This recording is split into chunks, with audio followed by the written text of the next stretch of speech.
Right, apologies for the delay, folks. All I will simply say to be as safe for work as possible.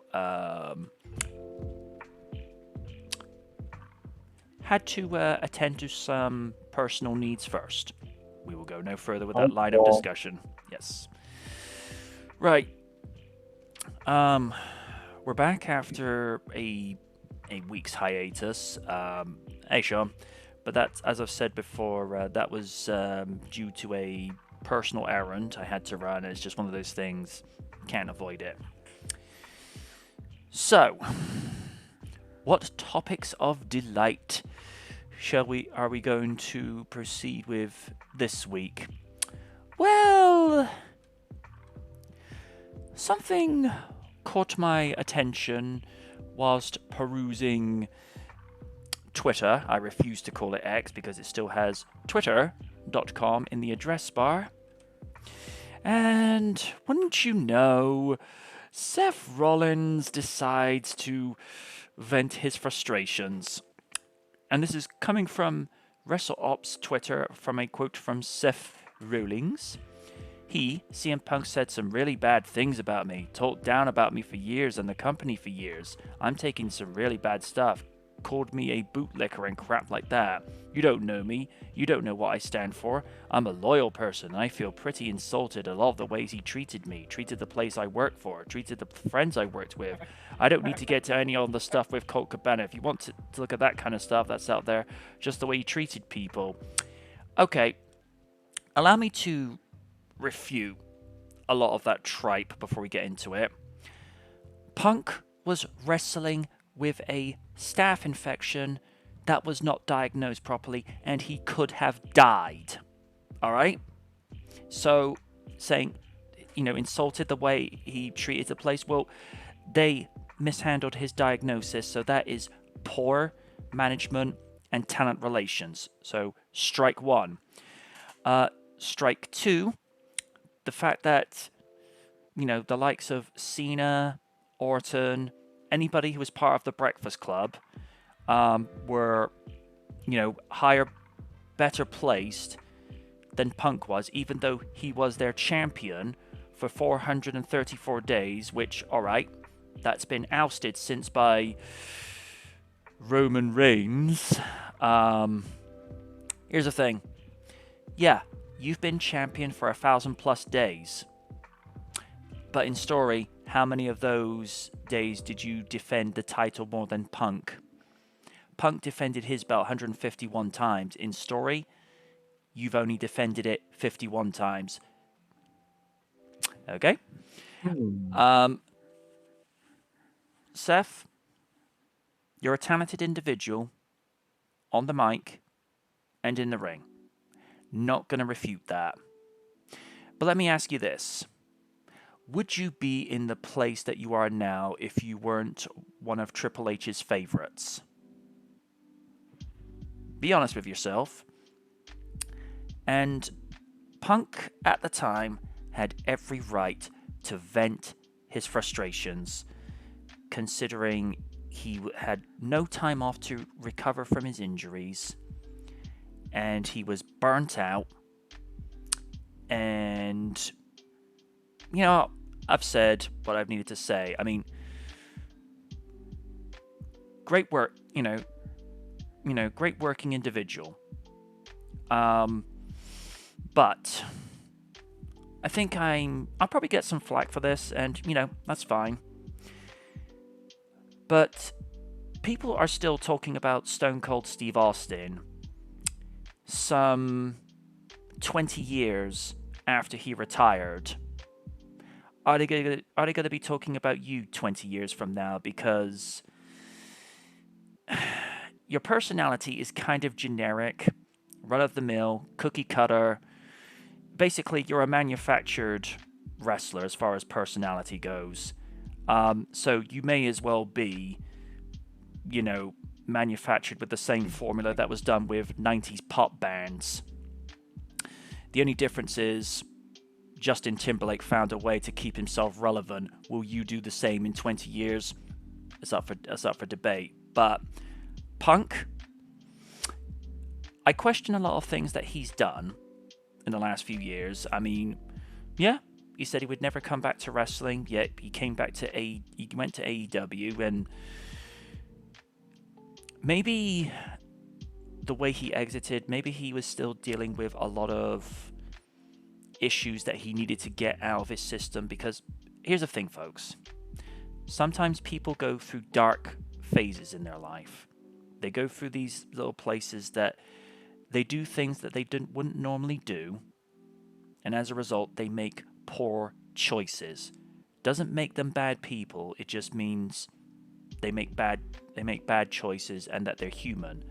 The difference is those said people go to make amends and they go to atone. I mean, yeah, this may be apples to oranges, but look at what happened when Austin walked out some 21 years ago. Yes, the way he did it, unprofessional. And it's one of those situations, if that was any other form of employment, he'd be out on his ass, have the book thrown at him, have the person who published the book along with the publishing company. But what they don't tell you at the time, he was fed lousy material. He was working with injuries where he was burning the candle at both ends. His neck problems were slowly mounting up, with some problems in his lower extremities, with his knees, and of course, even though he had his spine surgically repaired after being dropped on his head by Owen Hart at SummerSlam 97, he was dealing with a lot of physical issues. And I agree with him wholeheartedly to this day. The setup at King of the Ring 2002 in a qualifier match for Raw was for Brock Lesnar to go over him unannounced. Now, Stone Cold, at that time, in 2002, was the biggest superstar, wrestler, sports entertainer, whatever buzzword you want to attach to it. He was the biggest draw the company had at that time. And you want Lesnar to go over him on a TV, live TV taping. Lesnar versus Austin is the match that you have at a King of the Ring pay-per-view, or SummerSlam, or Royal Rumble, or even WrestleMania. That'd be like your main event for SummerSlam. It is for the undisputed title. It is Triple H defending against the Brooklyn Brawler. Ready to be like on the floor, laughing, clutching his sides, like, oh wait, you're for real? Like, really? Yeah. That'd be like,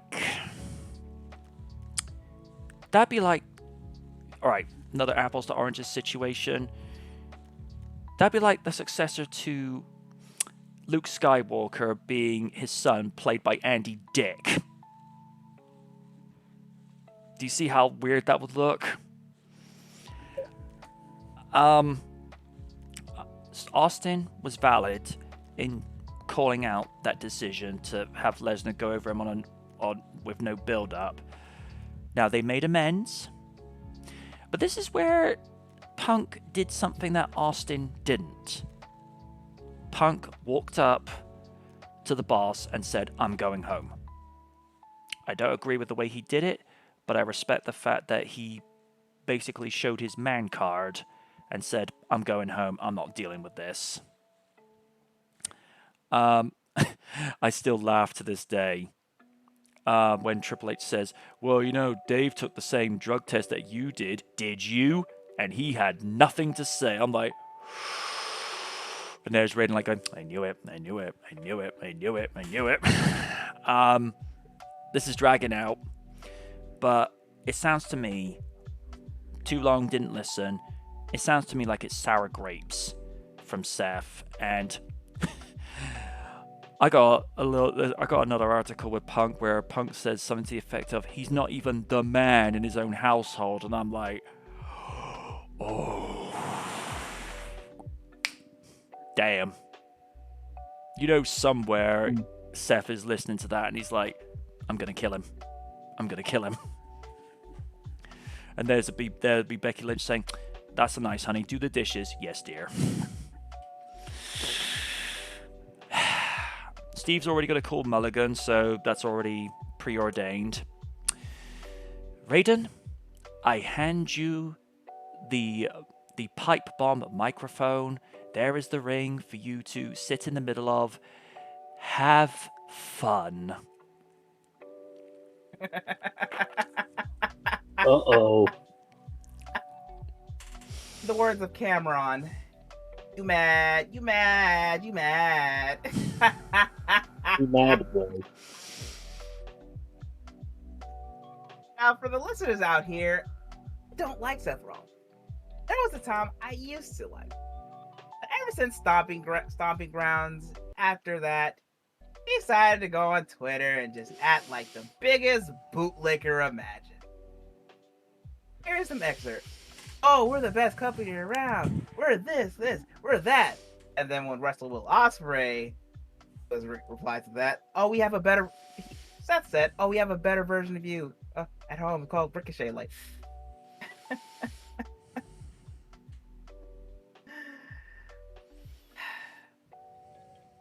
as I've said before, talking about Seth, always a bridesmaid, never a bride.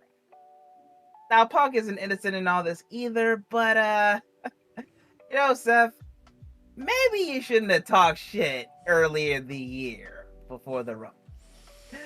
So you get your just karma, just you're getting your karma right there, Playboy stuff. Oh man, the amount of coping, the amount of seething you've been doing ever since Survivor Series, bro. Oh my god. Let's just say, man, your title reign isn't due to this earth. I'm just gonna say it right here, right now. You act like you're the man. You act like, oh wait, that's your wife, but like you act like you're the man. You like you're the big star of this company, but your name isn't Roman Reigns. Sorry, bro. Oh, dude. And even your former best friend John Moxley is doing better outside of the Fed. So you're basically the odd man out, man. You just expose yourself being an actual bootlicker. So sorry I had to break it to you, dog, but yeah, you, like I said, you mad. I'm done. Yeah. And oddly enough,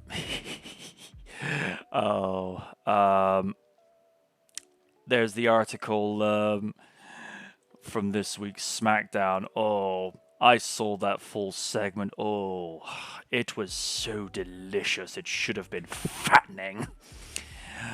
Yeah. CM Punk takes shots at the WWE roster and AEW on SmackDown. Punk appeared on SmackDown for the first time in 9 years for the special Tribute to the Troops episode. So, no pay-per-view special. I'm not going to call it a PLE because it doesn't roll off the tongue. It's pay-per-view, and oddly enough, it is lame. And also, from what I've been hearing, the pay-per-view market's actually been going up a little better because they don't want to shell out for Peacock each month. Because, well, here's the thing. I think with the way that a lot of streaming sites are editing people's shows and movies now to the point where they don't even resemble what they once were, it's like, nah, I'm going back to physical. I'm going back to buying on pay-per-view because then I don't have to shell out for a subscription that is not giving me what I want.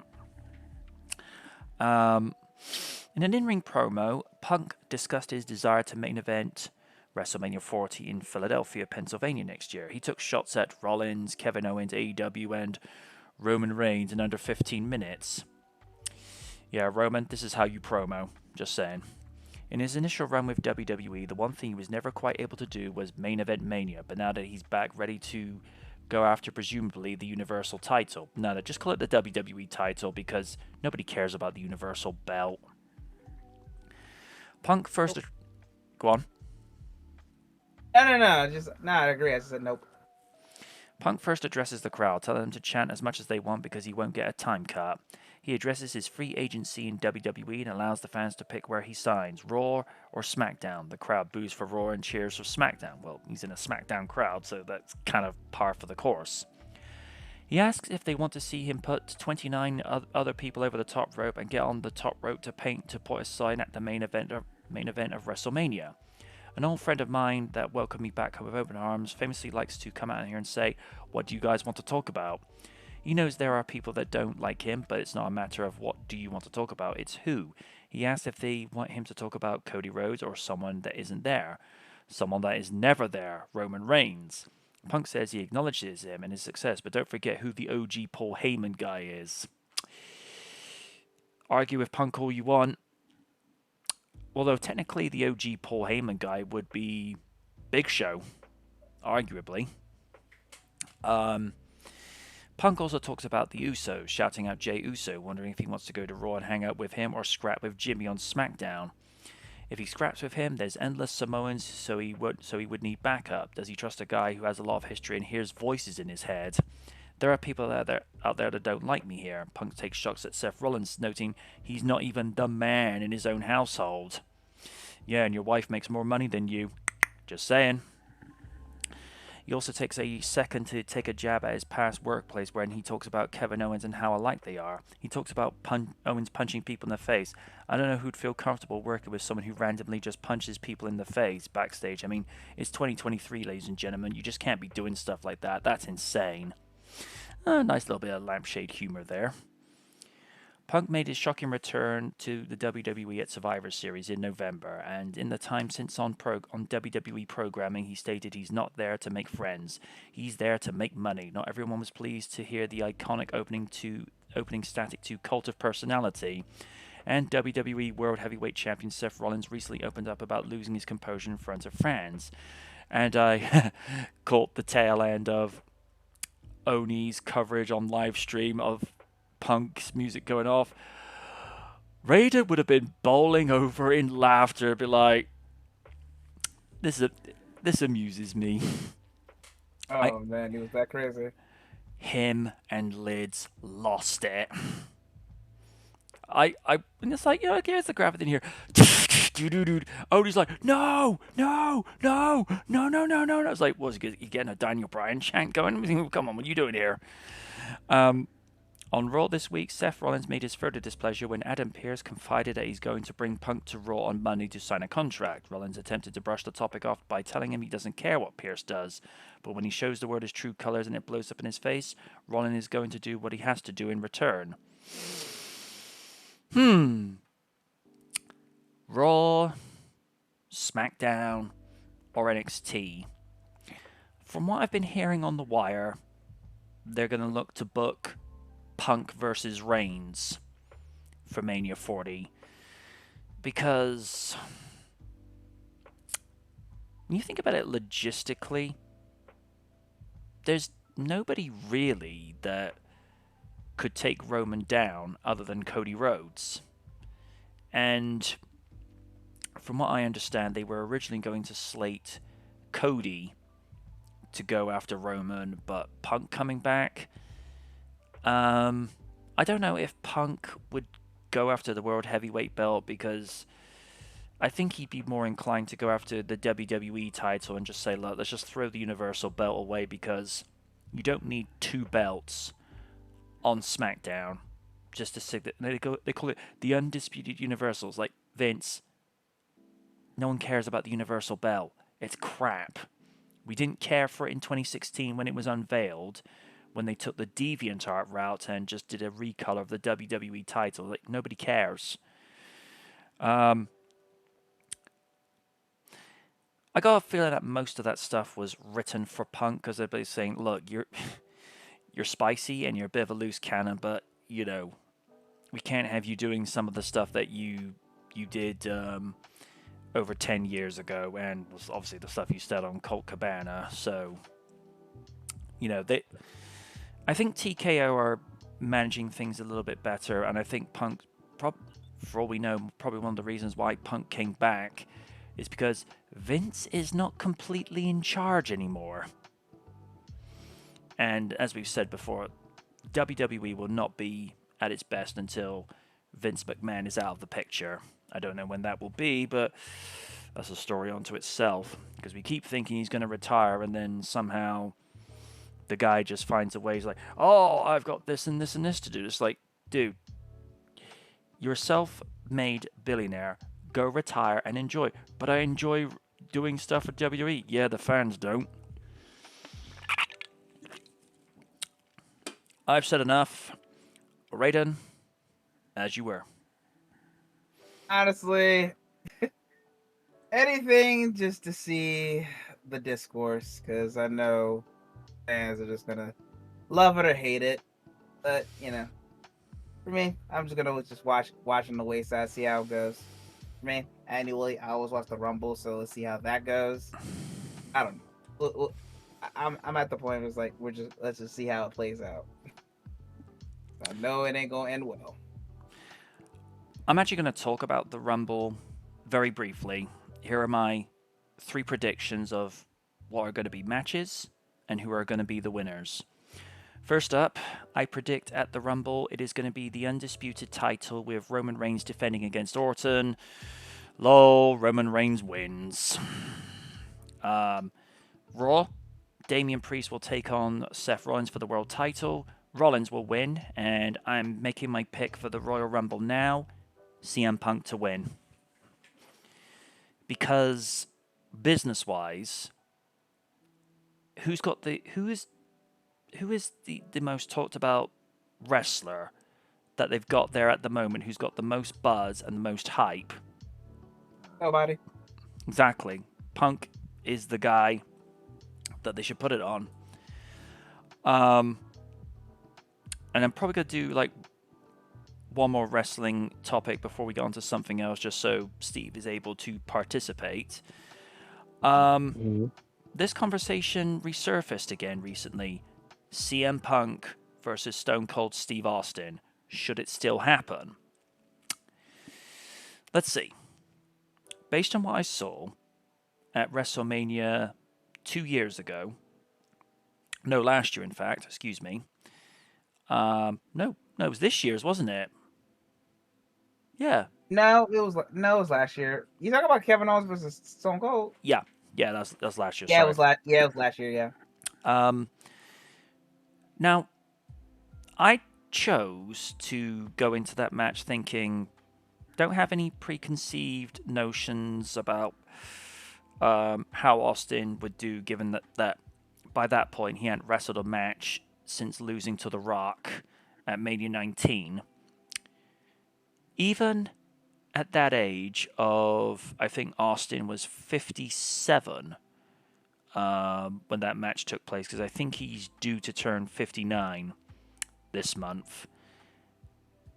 Even though he hadn't wrestled a match in nearly 20 years, he did better than what I thought he would. I mean, all right, it wasn't the most scientific match, but let's be fair on something.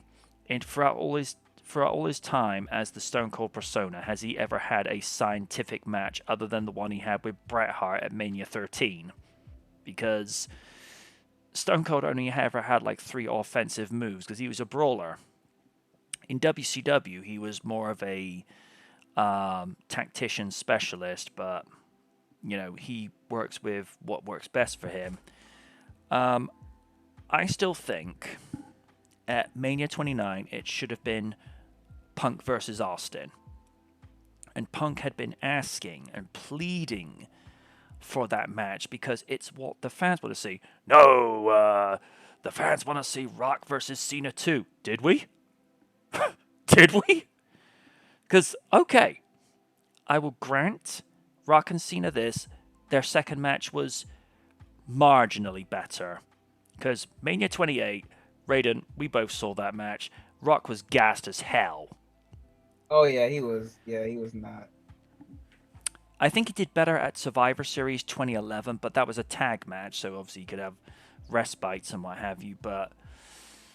And even at the Royal Rumble 2013 for the WWE title with Punk was carrying that match. Yeah. There's a reason why they call him the best in the world. Probably more so him, but that's besides the point. If Punk, Punk has proven he's still got it and then some. Time is not a factor with him, but Austin, if Austin can get himself prepared and be in the ring shape that he was for him versus Owens, and he wants to do it, then I say go for it. But it all depends on the three key factors. If Austin can do it and wants to, if Punk still wants to do it, and if creative want it to happen. But Triple H said if the fans want it, it'll happen. Okay, live up to your word then. I'd like to see it happen purely because it's like another match that we wanted to see from back in the day, Rock versus Michaels. Never happened, but it would have been interesting. There are still some people back in the day that wanted to see Cena versus Hogan. Oh boy, if Oni saw that back in the day, he'd be on a psychiatrist couch acting out his therapy with sock puppets. So tell me, Mr. Rikaku, what did you think about when you saw Mr. Huge Steroid Man versus his younger version, and he sees the sock puppets trying to be like knock me out, knock me out. He's listening to this somewhere going, I hate you. I'd like to see the match happen. Purely for one of those, just to see how it would look. The big difference, I think, between Austin and probably a fellow Hall of Famer, Taker, Austin knew when to bow out, but with Taker, he just kept going and going and going and going. Now, Austin bowed out because of injury problems and what have you, but over time, his body healed up and he was pain-free. So I think when he saw the potential with Kevin Owens, because he's a similar type of competitor, it made sense. And Punk is in a similar sort of category with regards to the type of ring action he can give. So I'd like to see it still happen. Whether it will, I don't know. Raiden, would you like to see it still happen, or do you think the time has passed them by?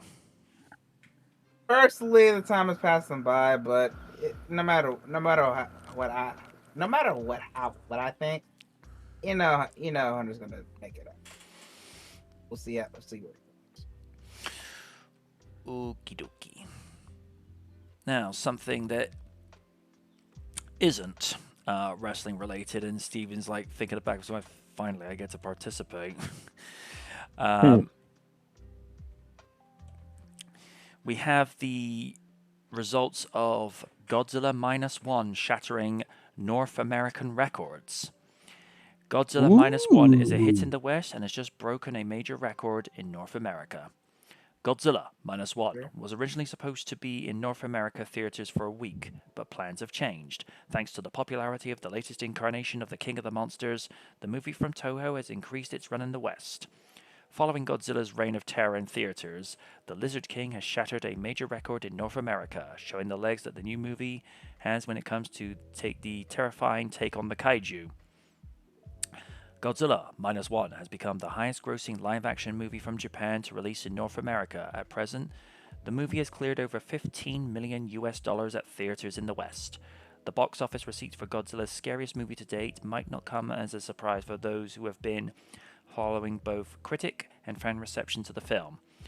The movie currently sits with a high fresh rating on Rotten Tomatoes, which means pretty much nothing these days, with fan reception being around the same score. The strength of the latest Godzilla movie isn't just the spectacle from the kaiju itself, but the emotional human story that takes place following the events of World War II. I did hear about this. It's actually a fresh idea to actually have a Godzilla story set in during the time in Earth's history that was the germ of an idea of Godzilla, because Godzilla was originally created as Japan's natural allegory. Yeah, allegory is like nature retaliating against man. Mm-hmm. So, to what better way than what happened during World War II to actually have it set during World War II. I think that's probably the better way to phrase it. Mm. Is a Godzilla Minus 2 on the way? Without diving into spoiler territory, the movie does plant some seed for a potential sequel to emerge in the future. On social media, the director of the film, Takashi Yamazaki, wondered aloud if the studio would let him make one more movie. If the reception from critics and fans is any indication, along with the current box office receipts, we might just see another take on the Minus One Godzilla.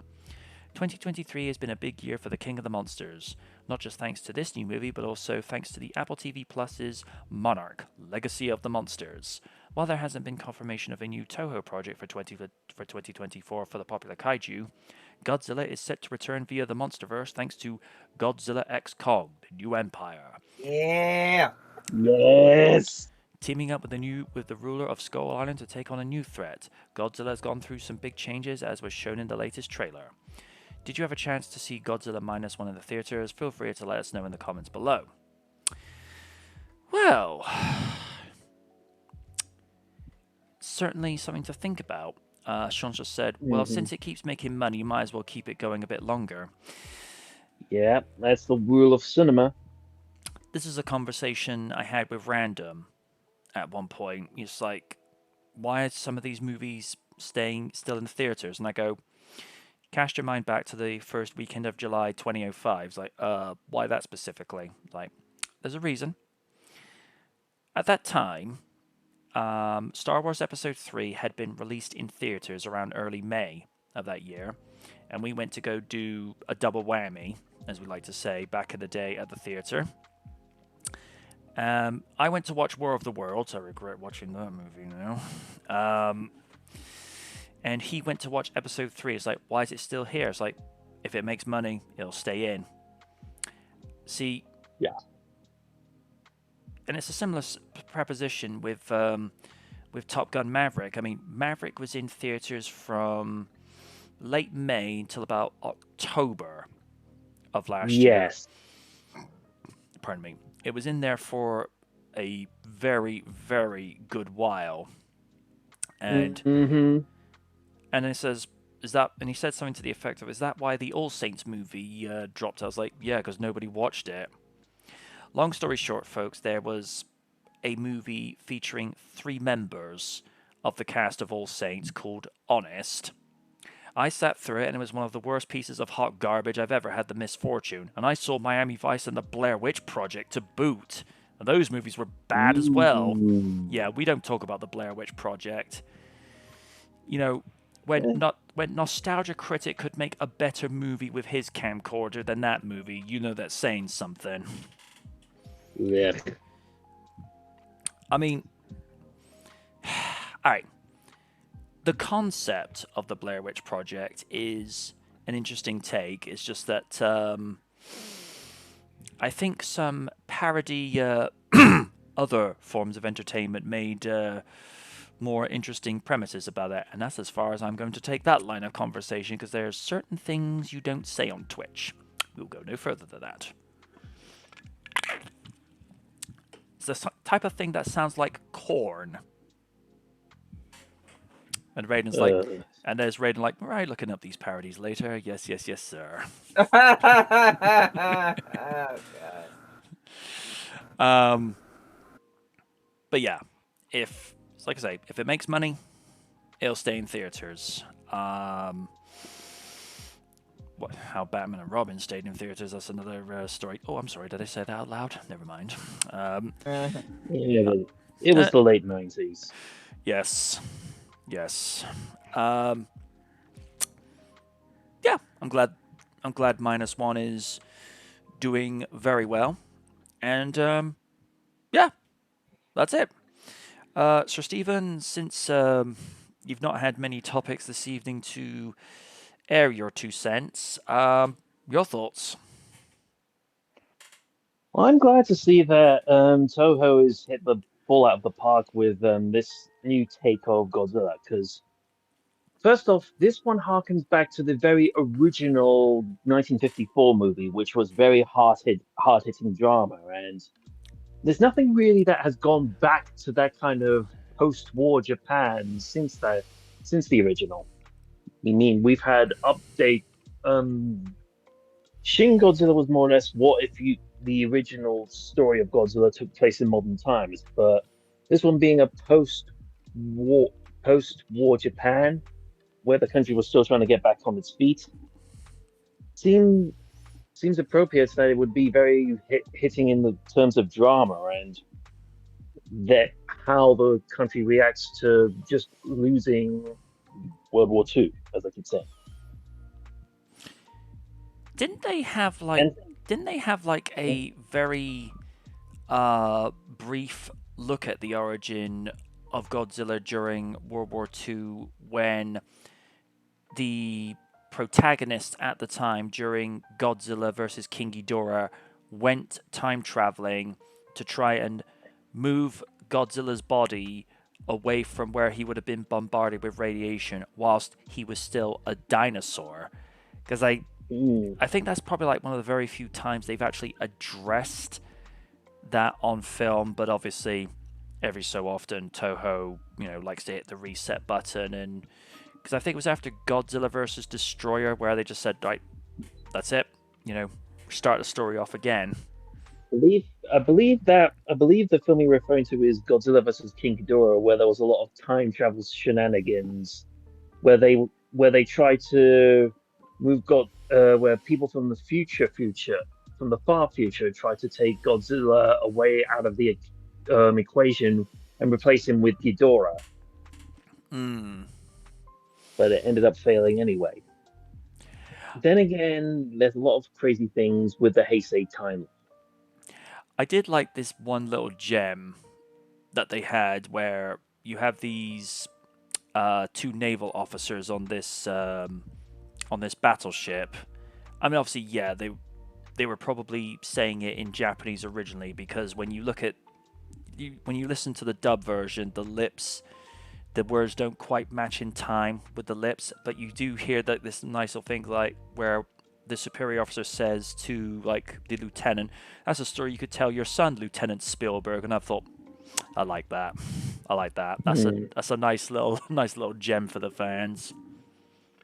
And I think it's mainly because if you look at a couple of the films in cinemas at the moment, not really many of them are being quite popular at the moment. Mm, The latest two things from Disney, Wish and The Marvels, have not made money that Disney was ideally looking for. Same can be argued with the Hunger Games. So it could be argued that people just want something different. And Godzilla Minus One is something different. And a lot of people are liking it. And just as a offside note, for next weekend, from the 15th to the 17th of December, some cinemas in the UK will be showing it for a limited time only. hmm. Okay.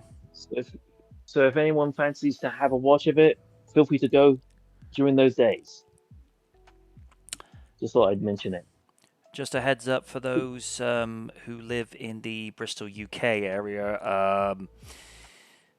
Until such time, you won't be able to see it in Cabot Circus because obviously the Showcase Deluxe has since closed.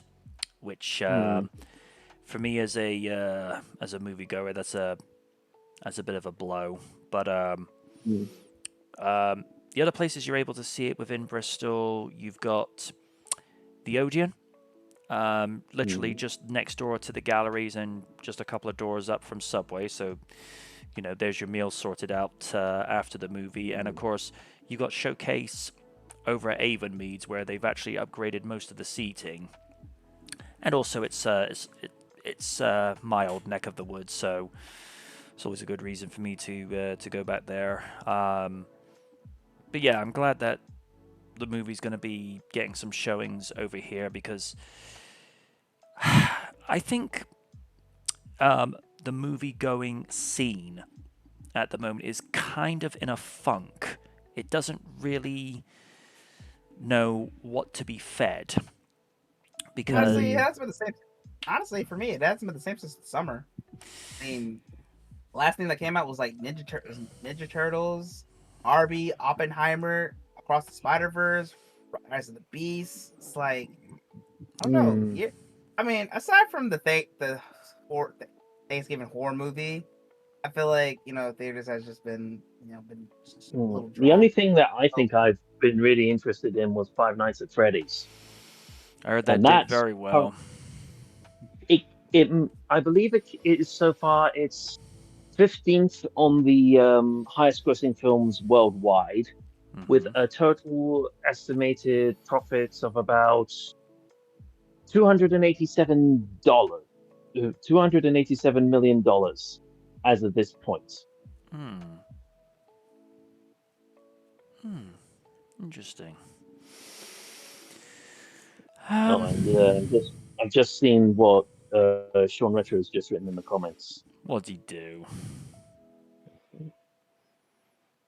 No surprise that the two movies aren't doing well. Well, I would we would go into more, but I think I've already discussed more about what's going on there in previous episodes. uh, Hmm. the problem that I find with Disney is they have the financial means and the capability to produce something that everyone would love to go see. It's just that they would rather put out a message that nobody wants to hear and lose money over and say, well, at least the message got out. It's like, Not necessarily the right kind of message. see, all right. If we look at, say, How we look. for example, a season 2 or season 3 episode of Star Trek The Next Generation versus Star Trek Discovery or Star Trek Picard, there's quite a few noticeable differences. Yes, Next Gen comes from the late 80s, where visual effects were not as mind blowing as they are today, but the stories and the performances and like the resolutions and the way that characters would look to resolve situations via communication and actually talking it out. And notice, and even William Shatner's James T. Kirk says this in Star Trek IV The Voyage Home. By that point in the 23rd century, society had evolved to the point where profanity was little to none. And you see that in Next Gen. I think like maybe like the most offensive explicit you would hear is damn.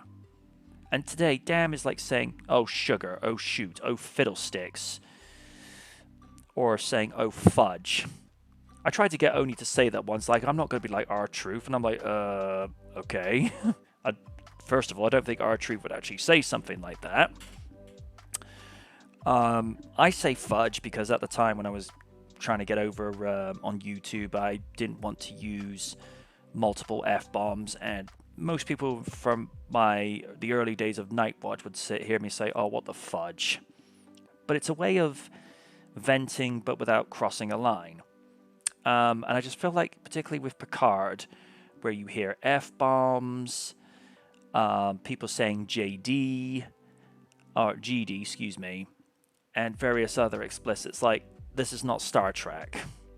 You know, I appreciate a lot of time has moved on since the days of the Enterprise D, but if in the 24th and 25th centuries, respectively, we have moved past such excessive profanity like that, then what is it doing now with the most recent times? And the amount of complaints that Star Trek Discovery has gotten over the years. I've heard Strange New Worlds is doing better, but I don't know. And it's the same thing with Marvel. Other than Spidey, No Way Home, nothing's been the same since Endgame. People just don't care because, let's be honest, the name is in the title itself. End game. That should have been it. Just hit the reset, or, let Marvel go away for 5 to 10 years.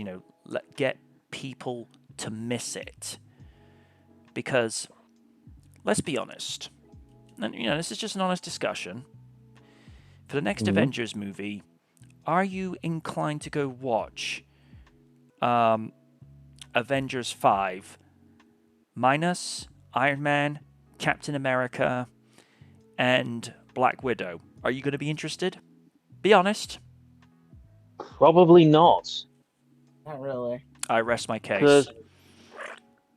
Because when you take out all of the big liners, who is there left?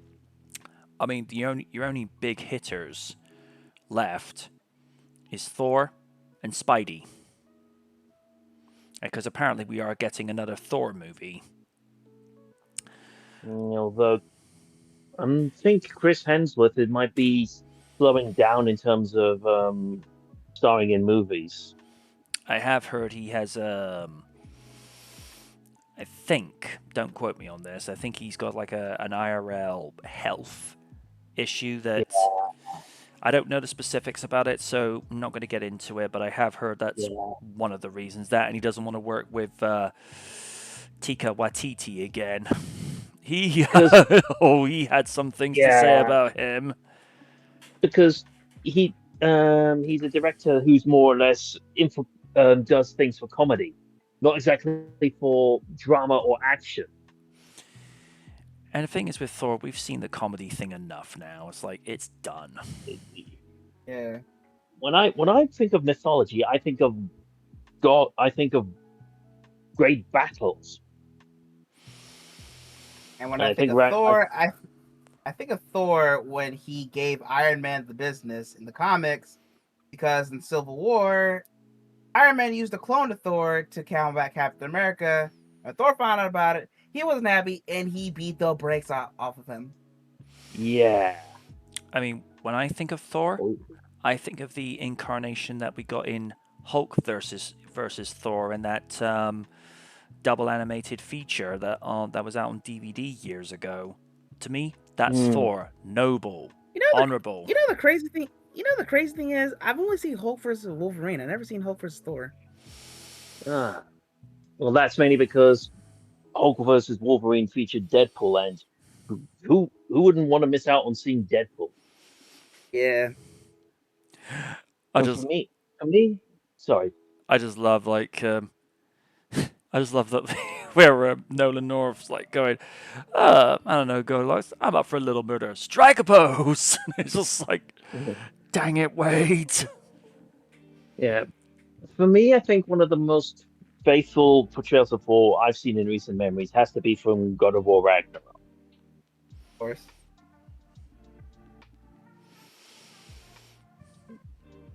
Yeah. And I think I've said my piece for Godzilla -1. Raiden, did you say your piece? Not really. My dude, floor is yours. For me, I'm glad it's doing well. For me, I'll check the movie out next year because I've heard a lot of great things. The look of Godzilla, the way he's more portrayed like he was in the old school films. I mean, don't get me wrong, I still like America's version of Godzilla, even though King of the Monsters was kind of a slog to get through because of one woman. Yeah. But we're talking about good things. Luckily, Godzilla vs. Kong kind of helped it out, and Godzilla X Kong. You already know, Murray. You already know. I'm going to theaters to watch that show. Yeah, it looks like it's going back to sort of the craziness of the Showa era, and I love it. Nice. I think probably the last Godzilla I actually saw was the 2014 American movie, but Gareth Edwards. Yeah, I think the biggest detraction that Random and I had with that was it just starts getting to Godzilla taking on one of the Mutos, and then it cuts to military action or news coverage, and it's like, oh, for crying out loud! It's like Mm, we just want to see, just want to see the G-Man just tearing the place up. But photorealism-wise, I mean, that movie's nearly a decade young, and still looks good.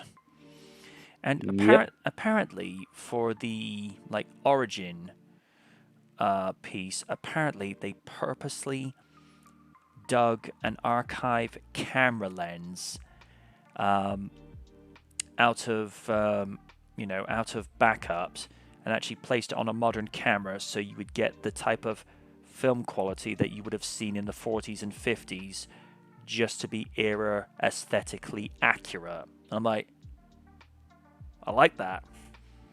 Because apparently they did a similar thing, because people made a point of noting this for the theatrical release and the DVD release of The Aviator. It said, like, at this specific point in the movie, don't adjust your TV setting.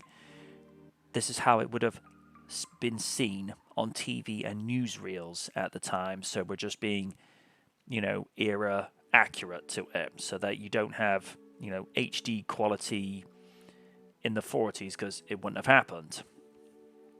And I'm not sure if that was down to Martin Scorsese and maybe a little bit of Leonardo DiCaprio, but both of them are dedicated to, to detail and what have you. Because when DiCaprio was looking to research the part of Howard Hughes, he would actually spend I think nearly a week with somebody who's so OCD, just to get the physical habits down.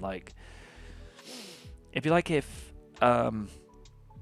somebody just inadvertently brushes by your hand, you would instantly go to the bathroom to wash his hands extensively. Or if somebody picked up a piece of food off of his plate, he wouldn't touch anything near the spot where they'd picked his food up from.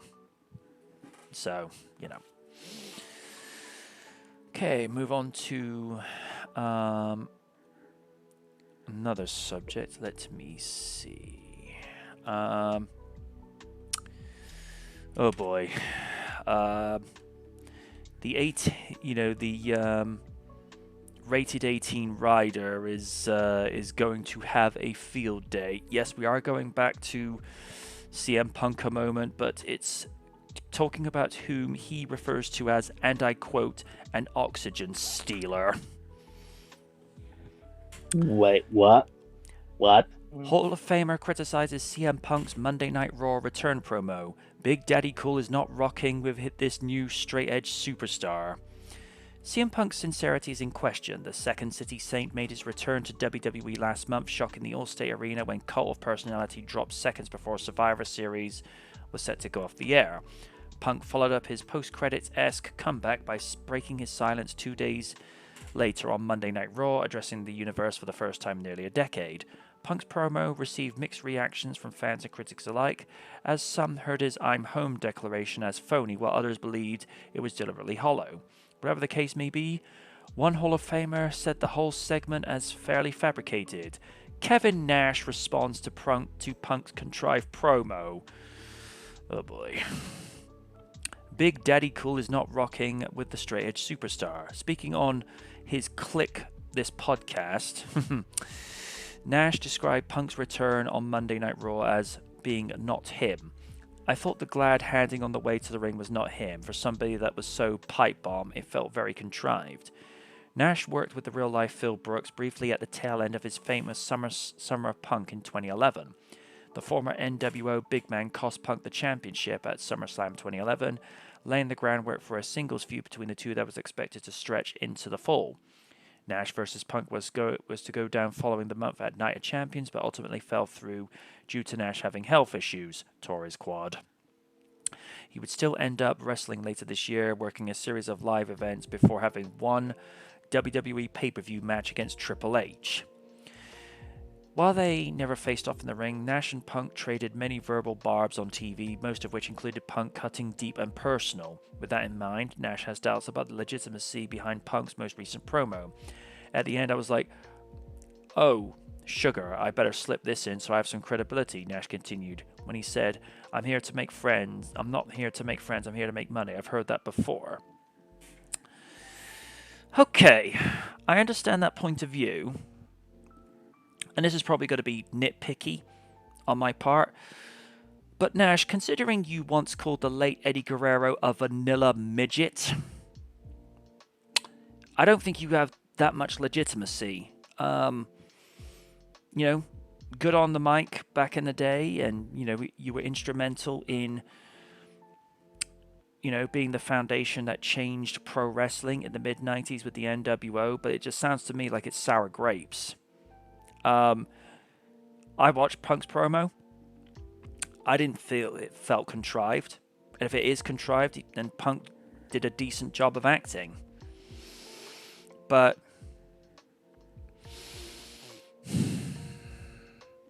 I've never been the biggest fan of Kevin Nash. So this may be seen as bias on my part, but it just sounds to me like sour grapes. That's all I've got to say. Raiden, say what you want. Yeah, listen. I think Nash never liked Punk to begin with. That's just me. You know, everyone's gonna have an opinion no matter what. It's just it's just Mr. This guy who has been the biggest politician, not only in WWE but in WCW, along with Paul and Hogan. Yeah, I don't. It's any veteran who has a podcast who says, "Oh, I didn't like this, I don't like that." I always go back to their own history during their prime, and they're doing very not so nice things. Yeah. All I gotta say for Nash is pot meat kettle. Pot meat kettle. Yep. Still cracks me up with that response to the stage. You want to see the text that my sister sent me? Kevin Nash, OMG, WTF, thought he was dead, LOL. Oh, is that just your career, right? And I'm like, wow.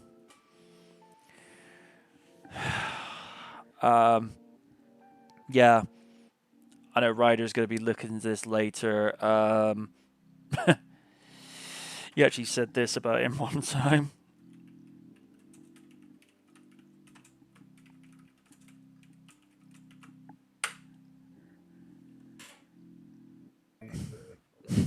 I'm not putting that out in the chat. Let me see.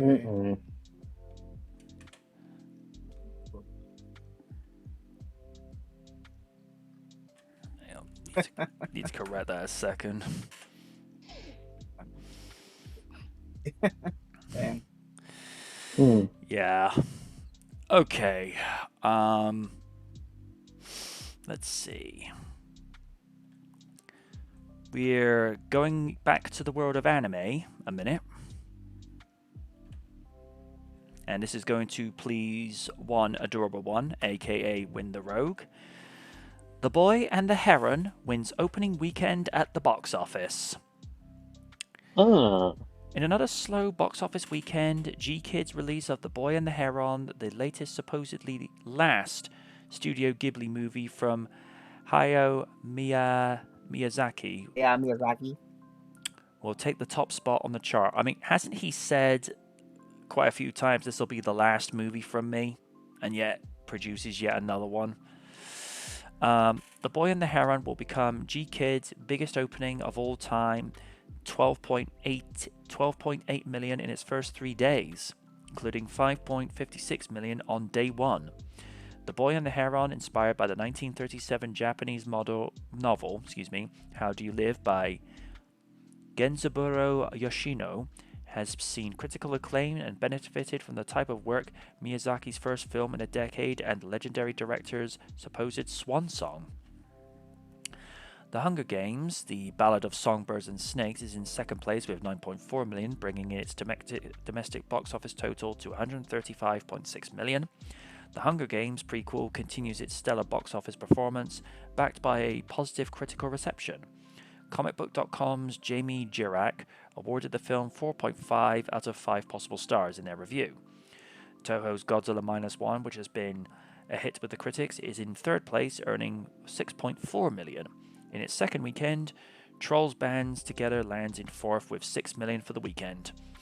The concert movie Renaissance, a film by Beyonce, I'll be avoiding that one, which topped the box office last weekend, will face a 76% drop, landing in fifth place with 5.3 million. The film shows footage from Beyonce's latest tour and includes insight from Beyonce into the creative process of staging and executing the show. It's the latest in a string of concert films this year, including Taylor Swift, The Eras Tour, which has been a major box office presence for weeks. Sir Stephen can give relation to that. Yep. So yeah, it pretty much goes what we've seen already. I'm glad The Boy and the Heron is doing well because it's like we've said so many times before on this show. There is a huge shift where people are moving over to anime than Western animation because anime just has more creative stories, more relatable characters, and if you look at some movies like Ghost in a Shell, there are political messages in there, but it's not ones that are force-fed to you. There's more like it's like we said, we were talking earlier about Star Trek Next Generation. There were political messages even within that, but it's there as an idea. It's not the thing that's shoved into your face. It's more about this is an idea to better yourself. This is an idea of how to better society. And it just leaves it at that. Whereas with these days, like our message, I was like, and it's really like, okay, get out of my face now.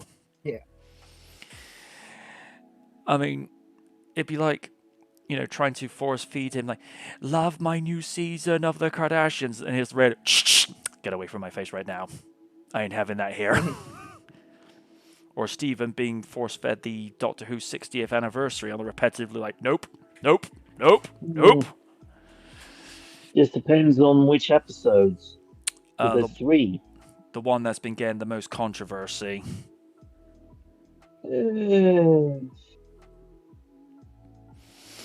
Because I heard about that and I'm, ugh. And I just tend to block out a lot of the controversial stuff. That's fair. I mean, if you hear something so many times over, you tend to block it out. That's true. Like, it'd be like if they, let's just say for the sake of discussion, they refilm an episode of Angel today, but you have like all the tropes that are in Western entertainment now. I mean, even Lids would be like, nope, clicking off. I mean, why can't they just make shows and movies where everyone is entertained? And there's a message, but it's a thought rather than the overall overbearing presence. I mean, it's like we said, over the last year, Top Gun Maverick was so successful because it just told a story.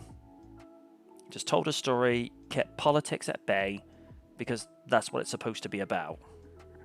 But, it is what it is. And of course, speaking of anime, I was a little bit surprised by this because I followed the Rosario Vampire Reddit, and apparently the 2 seasons are now available on Disney Plus. I'm like, Rosario Vampire, an ecchi anime? It's like, obviously it's on like Disney's subsidiary Plus, which is like Star. It's how you're able to watch things like The Simpsons and what have you. It's still surreal to this day that The Simpsons are part of Disney. I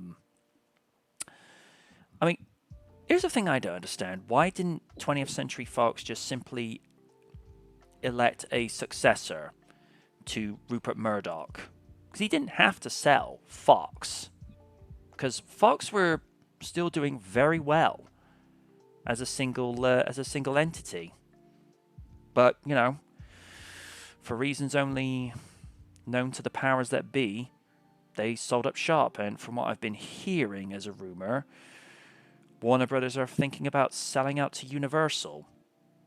Now, Yeah. the thing I don't get is, why would they sell to Universal after just doing a merger with Discovery? That doesn't make any sense. Because this because a lot of the plans that they had for DC ended up falling through, considering they've had to do 2 films this year as tax write-offs. Well, I say 2 films this year, but technically Batgirl was supposed to come out last year, Hmm.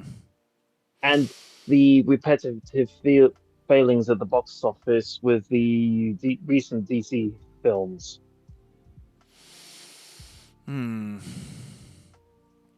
Yeah. The Flash being one of the biggest notable failures, but Hmm. I'll say this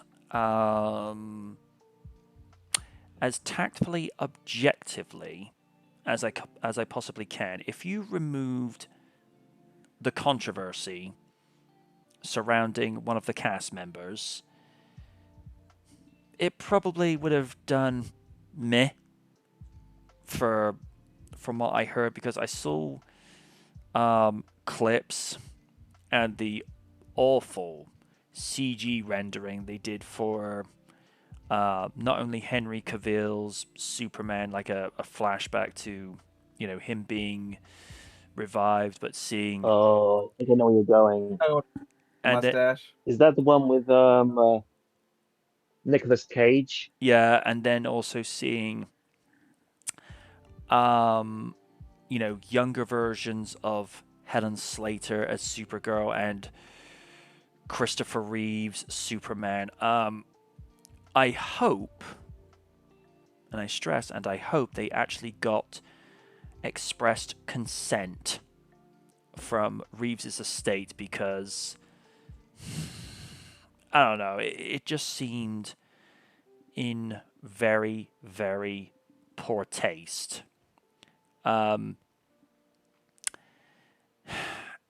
It's one thing if you're, say, using archive footage because you're just using what's there.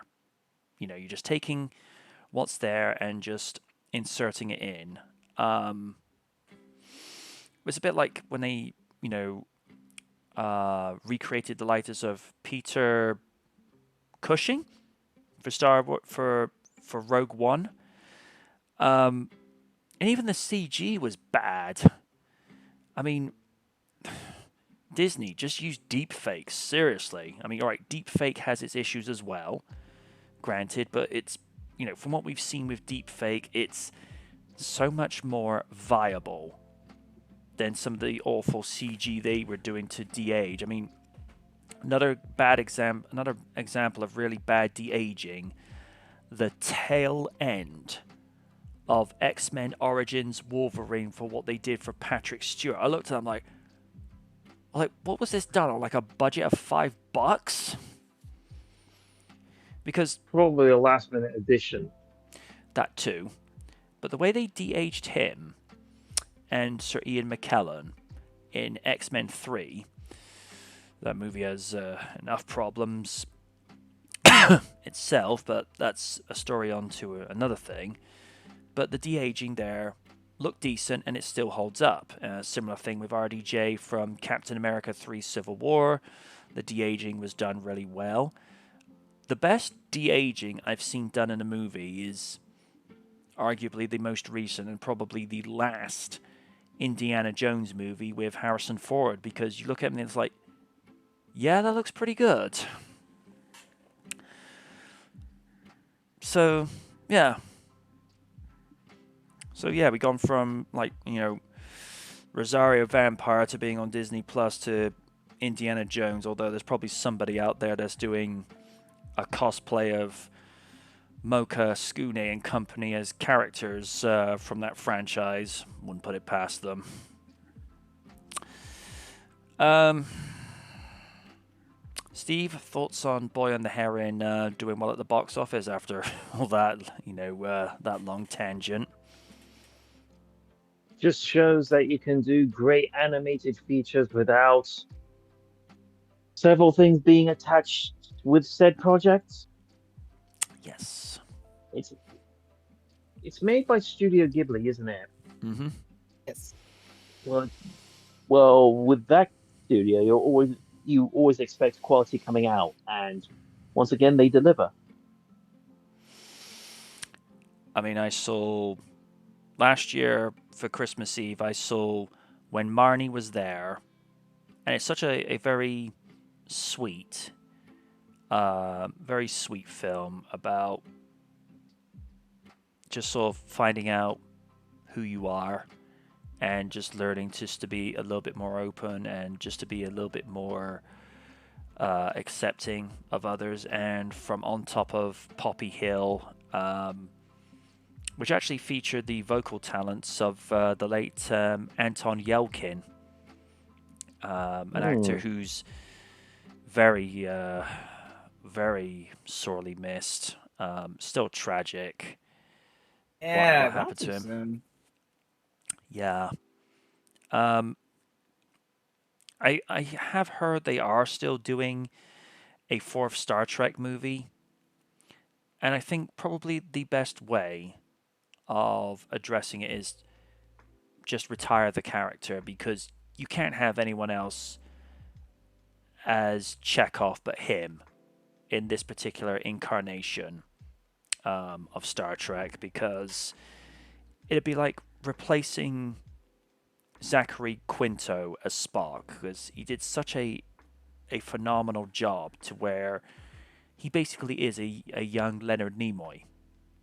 Because you look at, say, the headshots of Leonard in his youth as Spock and then to Zachary, and it's like it's indistinguishable.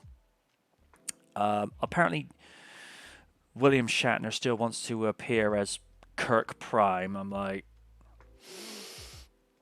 I say this tactfully. They need to do it soon because Shatner's not getting any younger. I mean, he's in his Oh, 90s. And he actually went up to And he's this. one of the la Go on. sorry, No, go on. and he's one of the last surviving character actors from the original series left at this point. The only other member is George Takei. Oh, and Mm, George. What's the other one? He was the one who played the original Chekhov. mm. Let me just double check there. Sean just said Studio Ghibli usually makes the food look good. Yeah, they do. To be fair. Mm. I Uh, wonder if they actually have that in like a Japanese theme park. Dishes inspired by some of the Studio Ghibli films. wouldn't surprise me. Walter Koenig. That's the name I was looking for. Um, you know, and also Shatner actually went up to the space station. I think in the last 2 years. I think. Mm. And of course, George Takei got vocal about it online, just like he does about everything these days. But yeah, if they're gonna have Shatner in the latest Star Trek, then they need to do it soon. Because yeah. Although I hear occasionally people say, when are they going to bring the next generation into the new universe, and who would they get to play Picard? Mm. See, to get somebody to play, say, a new version of Jean-Luc Picard that's not casting you can do easily because Sir Patrick Stewart, excuse me, is not an actor you can mimic or have someone who will have similar qualities to another actor. And the only one who may have similar qualities, get James McAvoy, because he did such a stellar job as a young Charles Xavier. It's like he could look the part. Plus, he's at the right age for it as well. So, because Patrick was in his late 40s when he first did Next Generation, and I think James McAvoy's approaching that. So, why not? And fun story. Leading up to the pilot for Next Gen, they jokingly said, "Can we get Patrick to wear a wig as Picard?" And the weirdest thing is, I'm not joking when I say this. When you see the headshot of him as Picard with a toupee, he looks like Patrick Swayze in his early 40s. I'm not kidding. The resemblance is a little bit on the uncanny side. And on a personal note, Patrick Swayze's an actor that's sorely missed as well. Yeah, my mom was particularly fond of him, mainly because of his performance in Ghost, and as we all know from Madam President, her mother was a bit of a fan of Patrick as well. We're going off onto a tangent again. Raiden, thoughts on The Boy on the Heron doing well?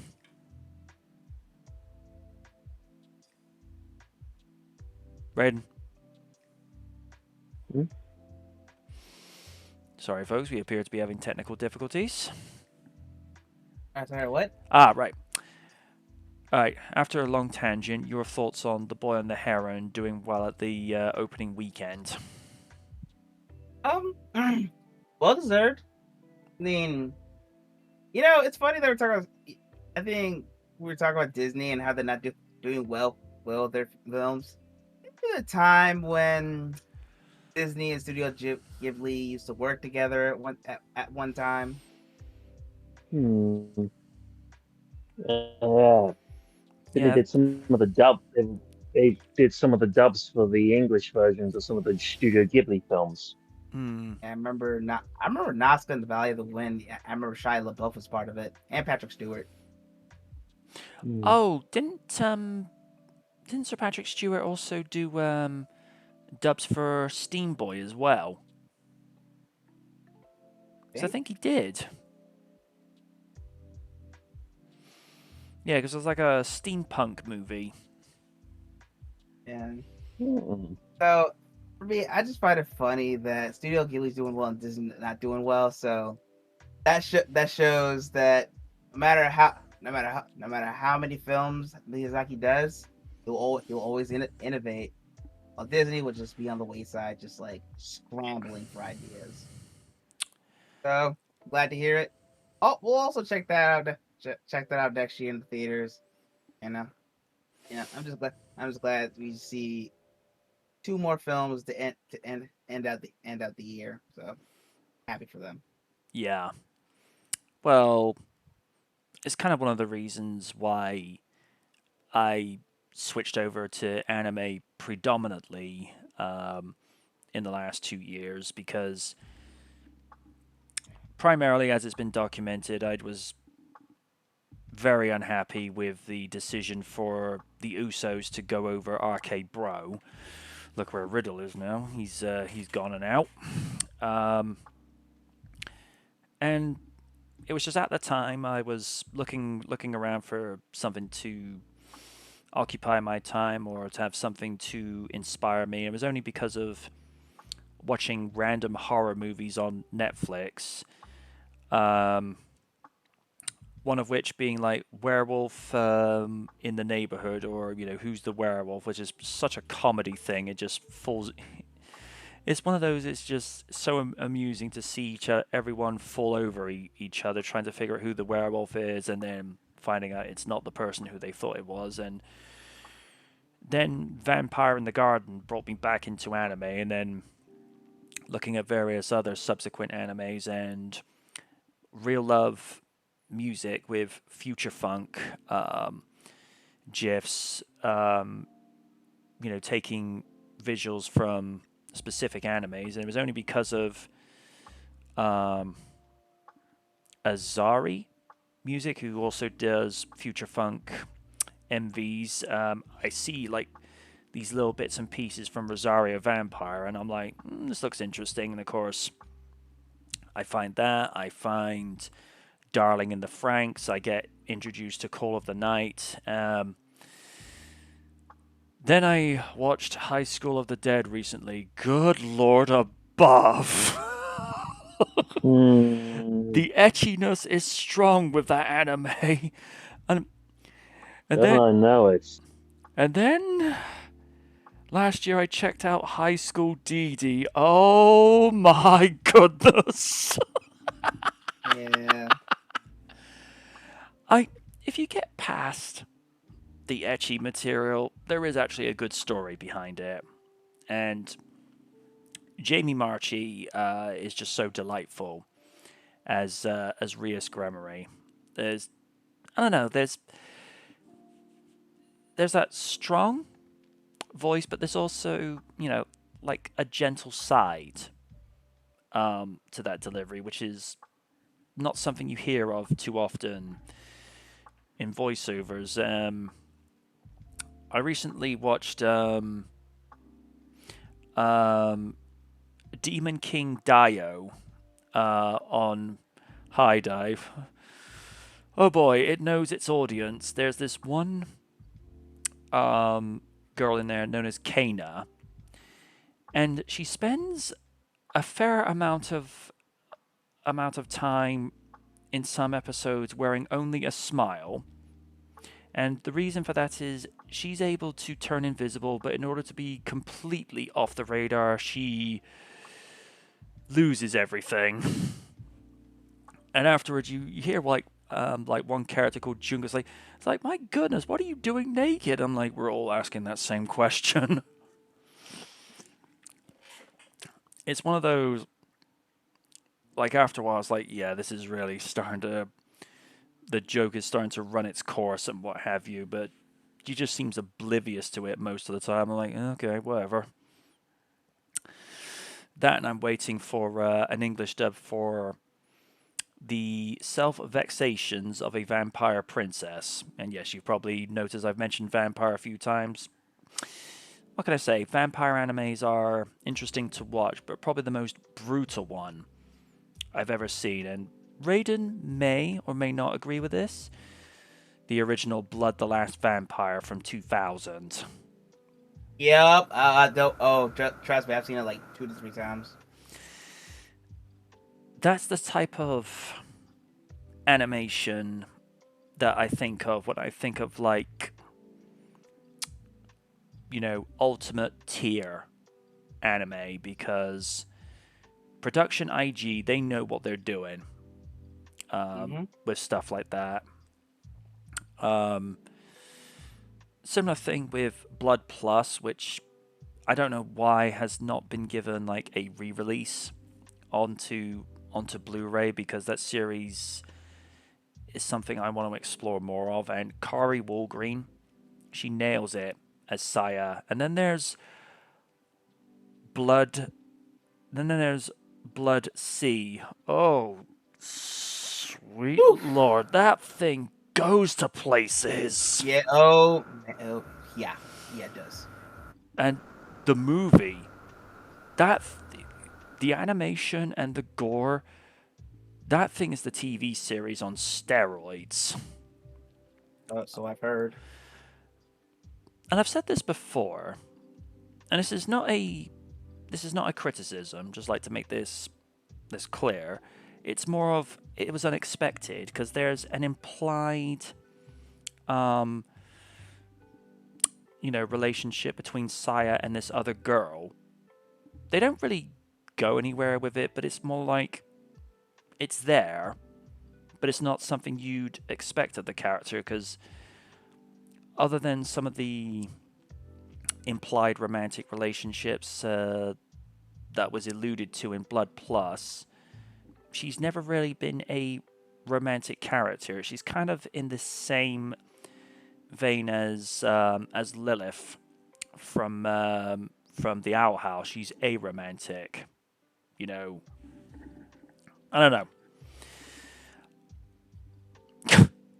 Damn it, Dan. um, Dan's just said, only one way to describe high school DxD. 80085 on a calculator, and when God. and when describing blood, it goes blood O negative when. Very good, very good.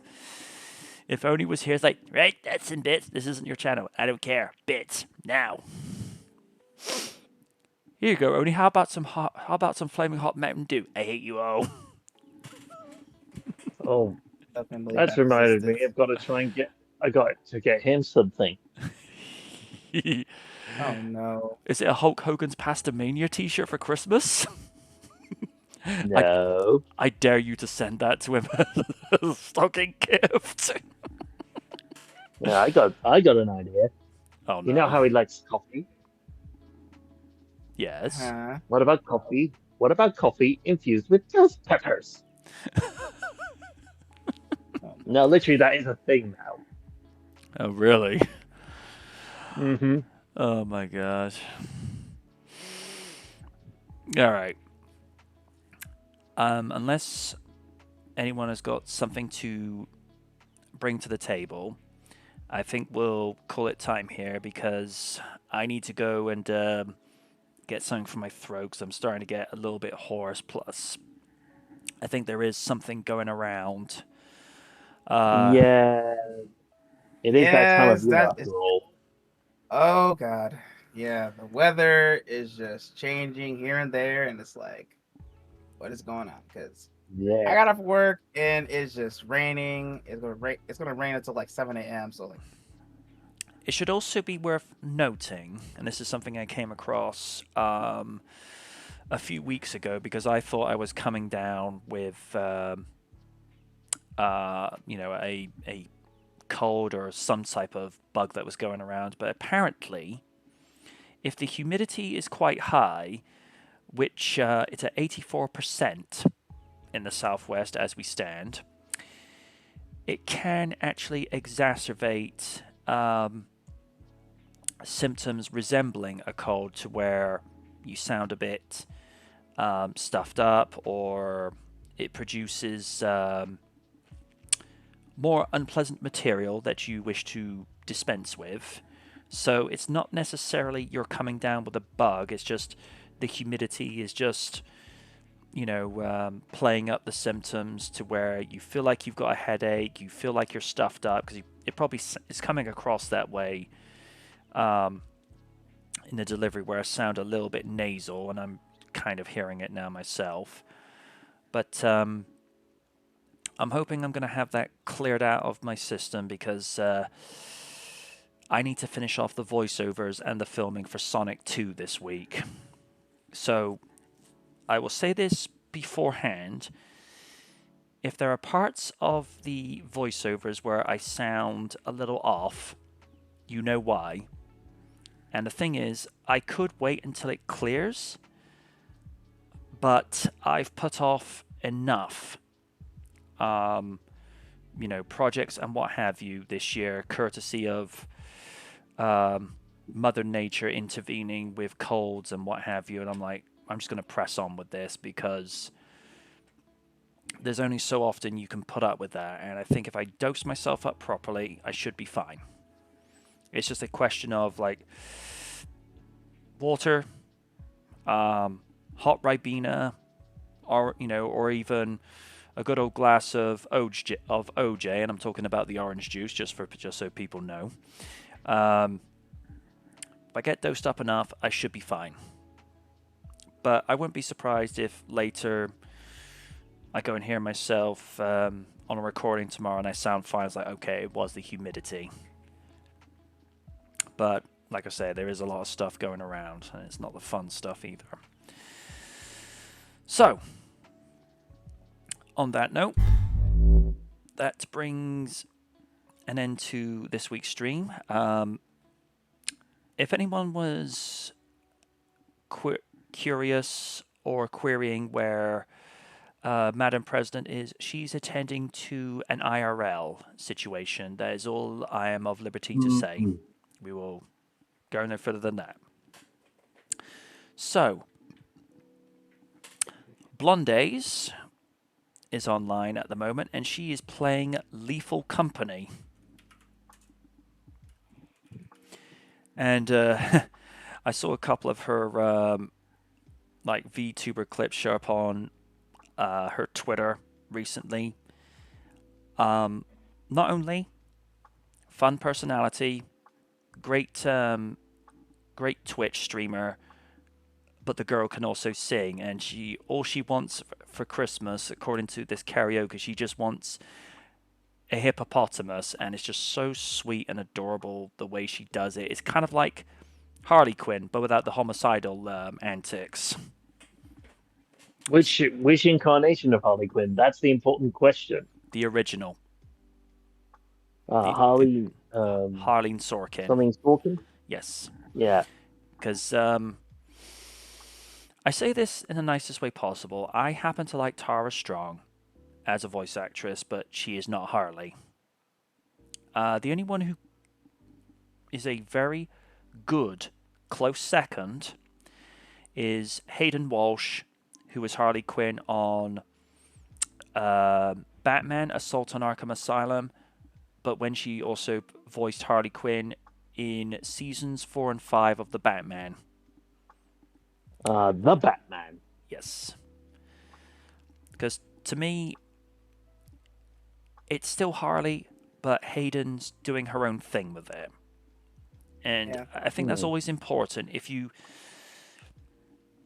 come into a role that was previously occupied by someone else, be respectful, but please do your own thing. Because I noticed with Troy Baker when he was voicing Batman in Batman versus the Ninja Turtles, it sounded too much like he was trying to channel Kevin Conroy. A little bit.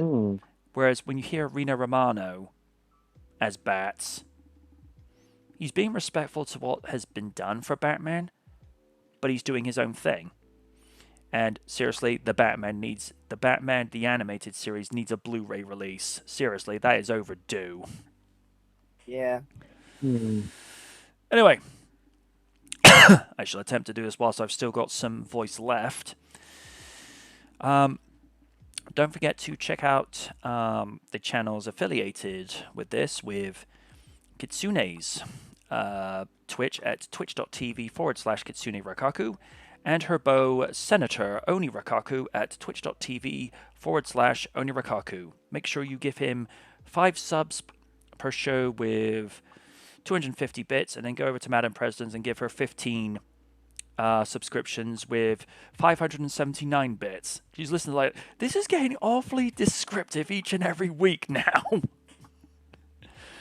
She pops up, it's like, oh, I've been given 15 subscriptions and 279 bits. Like, what is going on here? Hey, why have I got less? Never mind. And also found Raiden's Twitch page called the Raiden Nation.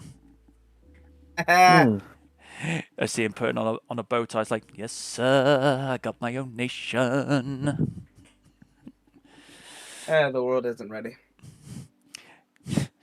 It's like, they're not ready. They're not ready for my laws. They ain't ready. No, they really ain't. You were still surprised as hell when the Judge Slander trailer dropped last year. It did. That was fun, though. Okay, until next week, folks. Probably will be the end of year panel for next week, and provided we're all agreed upon it, the season finale will take place on Christmas Eve, where Sonic 2 will hopefully, and knock wood on my desk, hopefully that'll be ready, and hopefully I will not have to become a poster child for cold remedies for the next 2 weeks, because those are always fun. Be like fun, like the type of fun with Oni. Raiden's stuck on a car ride with Oni, and he's doing nothing but complain about AEW. Like, oh, bruh. it's like where's the it's like bruh, where's the sleeping pills? I'm gonna take myself out now. Where do you sleep? You know why. All right. Good night for the night, folks. Steve. Yeah, bye everybody.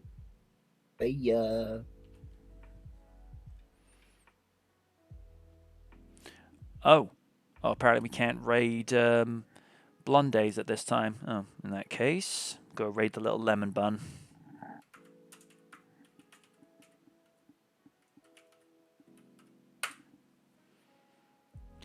Okay.